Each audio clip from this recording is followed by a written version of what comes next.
Angelas Onsi yra tas, kas gali viską pavaizduoti. Jame nėra nei pykčio, nei gėrio, nei kažkokio tai priemaišų. Jis yra antiek grynas, tarsi būtybė, kuri gali būti tau, būtent tau pritaikyt, kad tu sustotum ties tokiu kūriniu, pagalvotum, kas jis tau yra, ką tu toj erdvėje gali įdėti.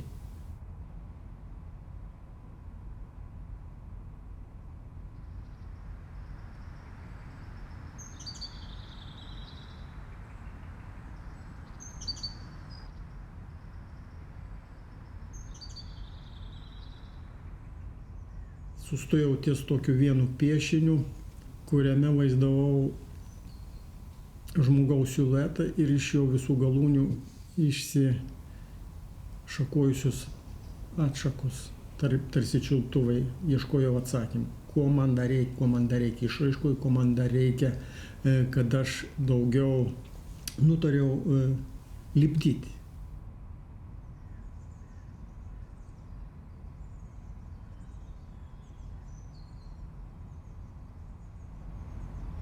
Kiekvien žmogus ir savyje turi kažkokį tai dydžio mažą vaikutį, didelį vaikutį, ar jis yra jau paaugęs, bet jam neleidžia atidaryti tų durų, per kurias Onsi žengęs galėtų kurti.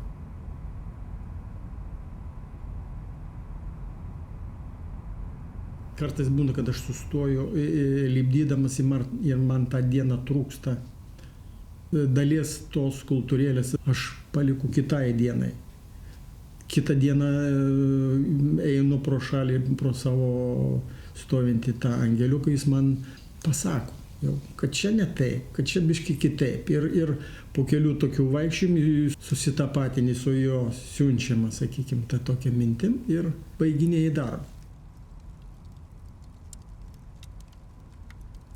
Nors ką ten gilins, reikia čiupti, kad ir paprasčiausią popierį ir užrašyti žodžius, kurie galbūt tave pastums, o paskui palaipsniui žiūrėti išraiškų formų dabar ir kokiu tik nori. Tiesiog priversti save tą mažąją vidinį savo vaiką daryti kažką. Sako, lėkte pralėks gyvenimas, bet tu to netiki, kad jis taip greitai lėkia ir kol sparnai dar nesustoja plakė, nenoriu klausti, kur jie tave nuneš.